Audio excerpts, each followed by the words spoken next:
homies, my homosexuals. Come on in. Oh, what a fun day. What a great day to just really let loose, let it all go, have zero thoughts in the brain, just throwing weights, having fun, regardless of what it looks like or what it feels like, you know? Some of the best days you're going to have in the gym is when you go through the workout and then don't realize you finished until you finished, because it just went the way you wanted it to, you know? There's nothing wrong with that, you know? It's all about living in the moment, sure. I want to be as passionate as I can for each lift, but it just was hit the lift, talk to homie, scream a little bit, have a lot of fun, get passionate as fuck, and just have fun. It was a great day. What a fun time. I had a lot of conversations today where it's been really nice getting to really understand my knee on a more personal level. You know, the stuff with my quad tendon hurting for the past, 10 months. Of course, I'm going to keep talking about it because it's what you got to do to continuously get better with it.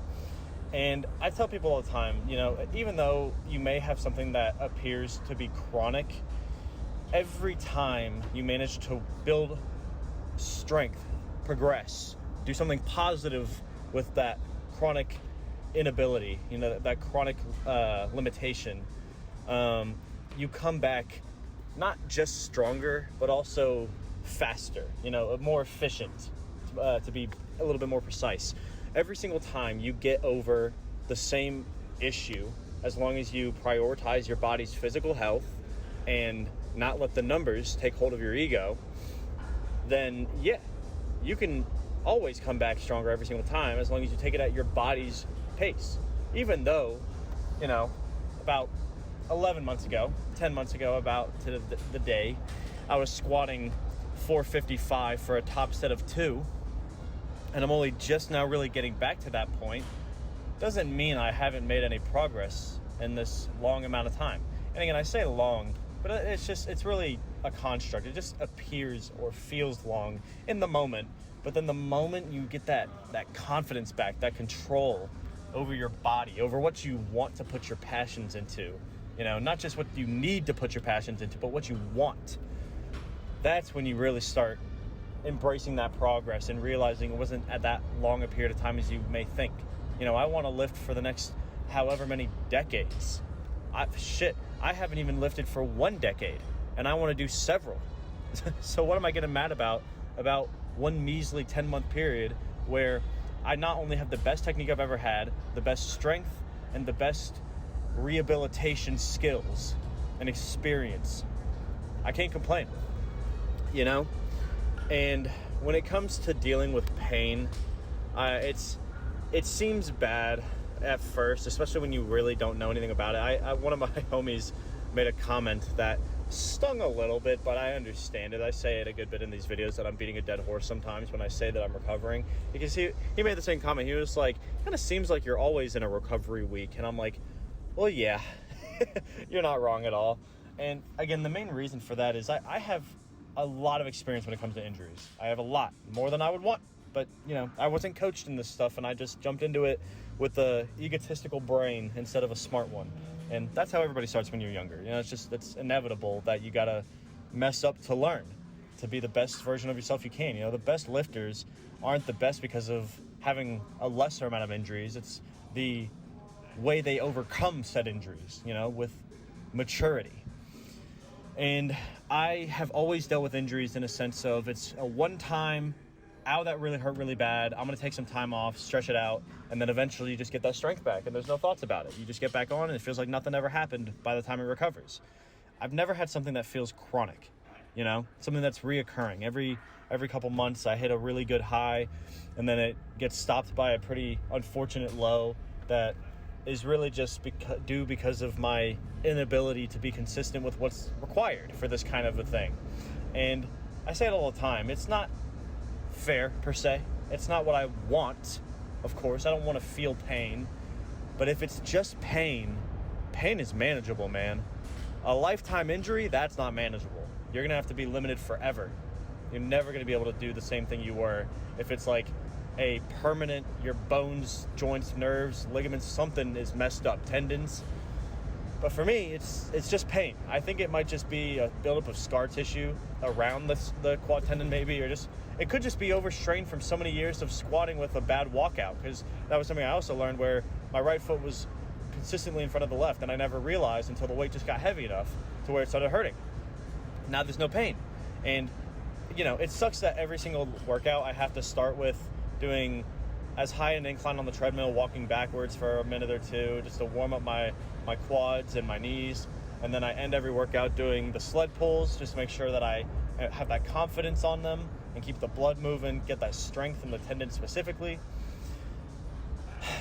But it's something I have to be appreciative for, something that I have to be very, very grateful of, because I have the opportunity, no matter how limited or how much extra work I feel like I have to put in, it's doable, and I couldn't ask for anything else. It's just, when it's not about just the weights, what a healthy ego really represents is I prioritize my physical body and the needs that it takes to have as good a form as I can uphold.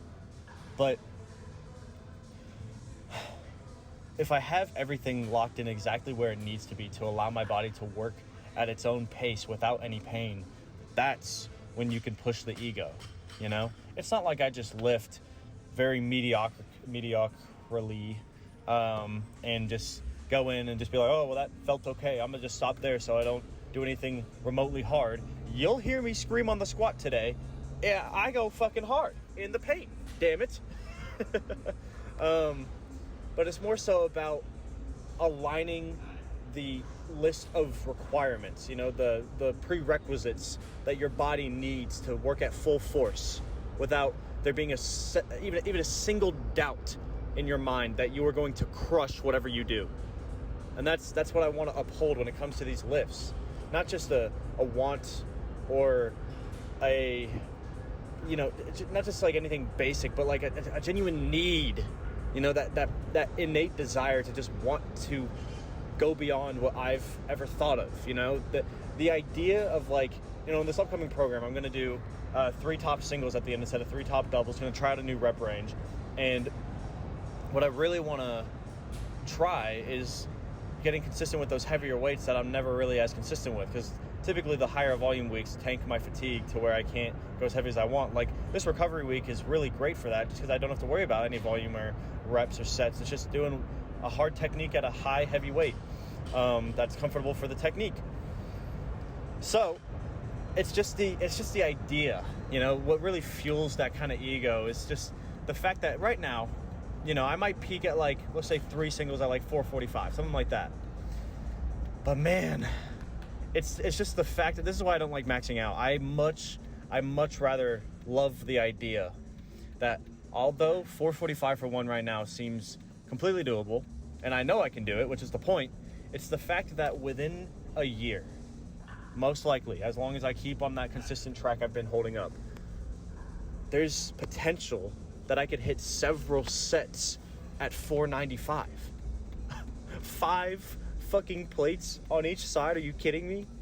That's what truly gets me excited. It's the ego that fuels my future self, Not just the one that's stuck here thinking more about my knee and what I need to do now than I would like to. It's just what's necessary right now in order to make that path as clear as I can for the hopes of my future self. I gotta be realistic and logical and passionate in the moment, sure, but when I load a weight on the barbell, there's no question in my mind that I have it. Like for example, let me tell you about the weights today. Snatches, you guys are probably gonna call me a little hypocritical today, but I decided to try out no foot snatches, and that's essentially just a full snatch, but my feet are not allowed to leave the ground. That didn't exactly happen, and you've already seen it, so I'm sure you're gonna immediately think to yourself, wait, but your feet were definitely moving. This is some horse shit. And you'd be correct. But let me tell you why that's not really important. It's more so the attempt at a no foot snatch that was more important than legitimately doing it to the best of whatever technique's ability. My body's just not there yet. I've never done it before. And I know that seems like a cop-out. And especially, like, 225 felt like my best set. I was very, very happy with that top weight. However, you know, my feet still did move that tiny bit. But it did get better compared to the other warm-up sets, which is good. But the biggest thing is that I tried my hardest to get to that maximal point with that technique in order to learn from it. You know, it's even though my feet moved a tiny bit, doesn't mean I didn't get just as much growth out of it. You know, I learned a lot. I didn't realize how much my feet were moving until I hit 205, and I had to do it a second time because I couldn't give myself that weight. You know, my feet moved too much for me to give it to myself. And I know my feet moved on the last one. I know. But man, it's the fact that I put in that much effort to attempt it. And trust me, it felt like I was winging under the bar as fast as I could, because you really got to throw your bar into, or you really got to throw your body into the hole, because there's just so much less momentum when you're doing it that way. And it definitely felt like a no-footer, even though it technically wasn't.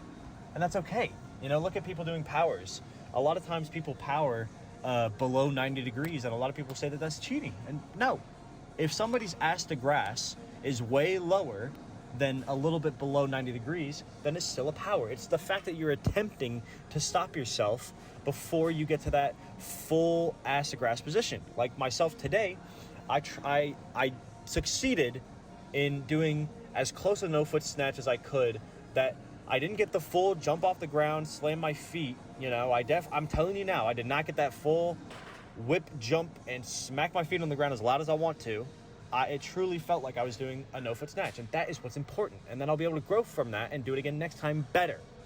The squats were insane today, man. I really wanted to keep it simple and just do like a really hard yet comfortable pause. You know, I've done pause reps in the past where I did like I just like go down and hold it for as long as humanly possible. Like I've done a 30-second pause rep at 365 before in the past, and that was pretty ridiculous. But in all fairness, it's not really training me very well, because it's, you know, it's the same intensity I could get, but I could do it with a better technique, with a little bit just like, you know, a hard 3-second pause where I really, you know, I just get that slight lightheadedness, and then I really drive through it with no momentum. Because just holding it for way longer than that is really just going to burn your core out, which is fine.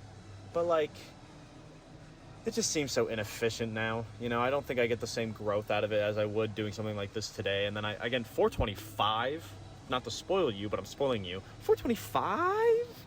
Oh, you'll hear me shake and scream, and I love it. That's the kind of effort I want to put in. And that's the kind of ego I want to express, you know? It's not just so much as doing that kind of a rep instead of holding it as long as I can with lighter weight, just for the sake of basic ego, you know, that primal ego. It's a form of ego that is created around the fact that I know I've earned that rep, you know? It's the fact that when I put something on the barbell, there's no question in my mind that I'm going to hit it. And again, I might fail it. I know that for a fact, but in a way, you have to delude yourself in the moment to convince yourself that you have more left than you could realize. 405 felt very slow. It felt very slow. So getting under 425 was a risk, but it was because I had such high energy, how I felt so good physically, how I knew based off my own internal ego that I hadn't put in the same kind of intensity that I would put on a typical squat day. I knew that at the bare minimum, there was one more maximum attempt left over. And if I missed just because I wasn't strong enough, who cares? I'm not here to just be the strongest. I'm here to put in the most effort, the most passion behind those lifts. I do not care if I'm picking up even 2 plates on the squat. If I'm driving as hard as I did today, that's what I care about. If I ever end on a top set with 2 plates, I better be permanently injured or I'm hitting a set of 200. You know, like it's got to be something that truly pushes me to that limit of, I know for a fact I've earned this weight because of hitting every prerequisite along the way that my body needs to lock in that way. But also, you're still putting your body on the line.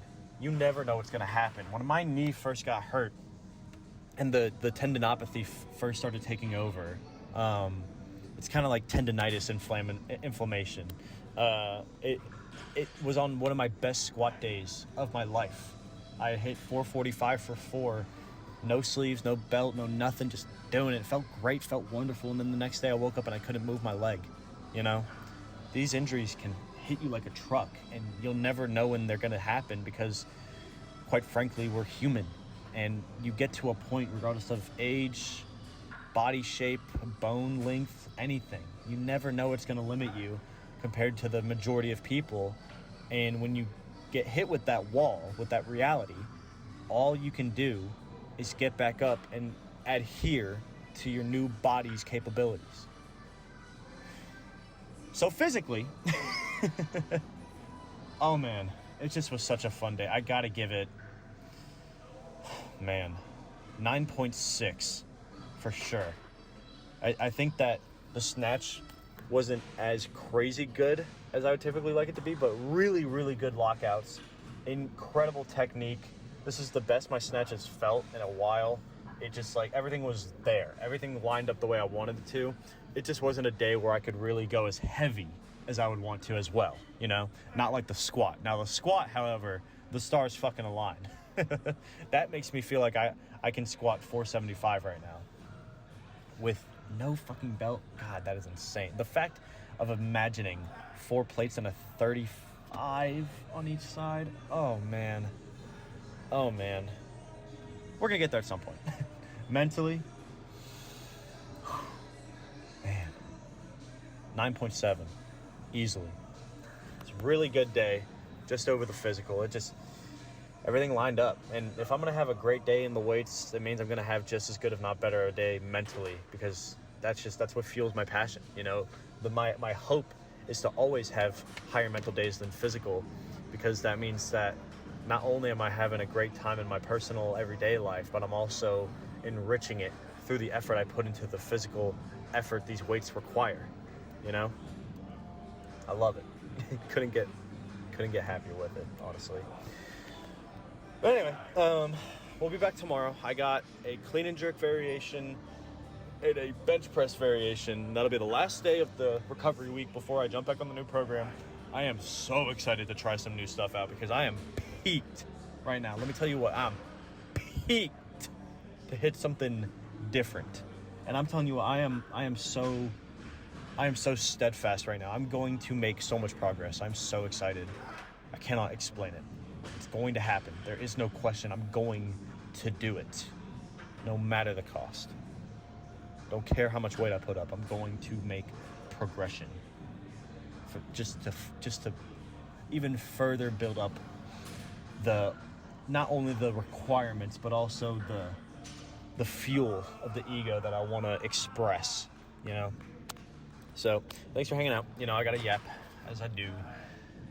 And I'll be back tomorrow. Let me know how the Lifts and Lives have been going. Love hearing about it. And I love you guys. See you later. Bye.